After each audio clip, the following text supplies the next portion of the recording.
নৃপতি বিম্বিসার নমিয়া বুদ্ধে মাগিয়া লইলা পাদ নখকণা তার। স্থাপিয়া নিভৃত প্রাসাদ কাননে তাহারি উপরে রচিলা যতনে।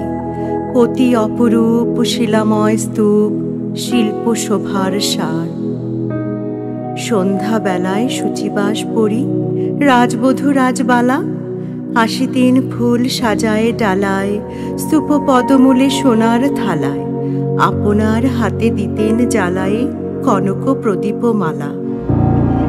অজাত শত্রু রাজা হল যবে পিতার আসনে আসে।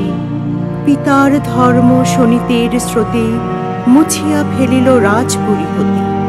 সপিল যজ্ঞ অনল আলোতে বৌদ্ধ শাস্ত্র রাশি। কহিল ডাকিয়া অজাত শত্রু রাজপুর নারী সবে।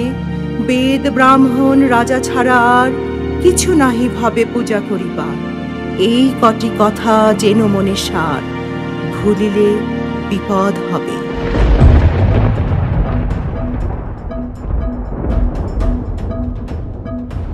সেদিন শারদদিবা অবসান, শ্রীমতী নামে সে দাসী। পুণ্য শীতল সলিলে নাহিয়া পুষ্প প্রদীপ থালায় বাহিয়া। রাজ মহিষীর চরণে চাহিয়া নীরবে দাঁড়ালো আসি।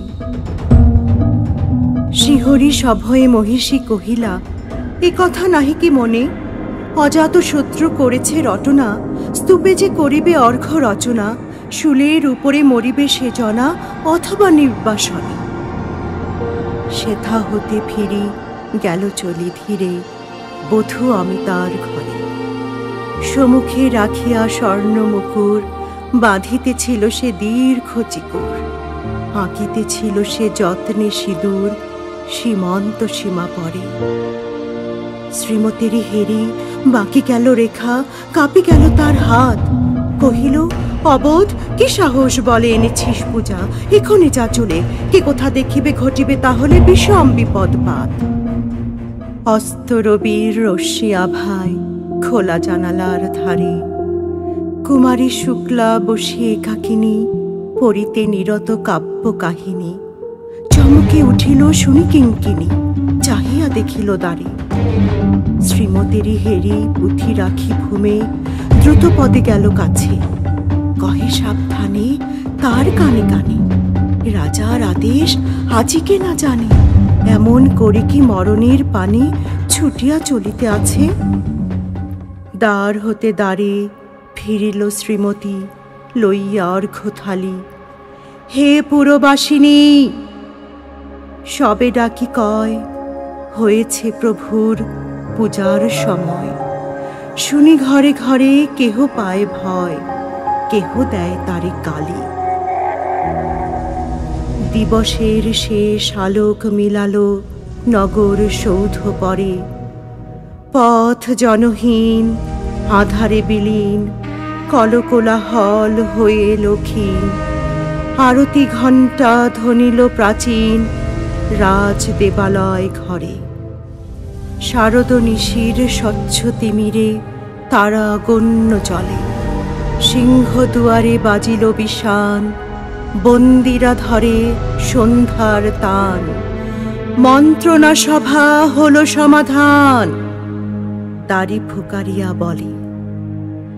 এমন সময়ে হেরিল চমকি প্রাসাদে প্রহরী যত। রাজার বিজন কানন মাঝারে স্তূপ পদমূলে গহন আধারে। জ্বলিতেছে কেন যেন সারে সারে প্রদীপমালার মতো।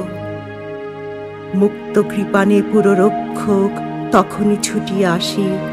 শুধালো, কে তুই ওরে দুর্মতি, মরিবার তরে করিস আরতি? মধুর কণ্ঠে শুনিল, শ্রীমতী, আমি বুদ্ধের দাসী।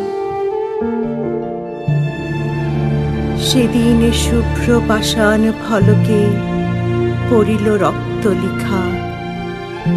সেদিন শারদ স্বচ্ছ নিশীথে প্রাসাদ কাননে নীরবে নিভৃতে। স্তূপ পদমূলে নিবিল চকিতে শেষ আরতির শিখা।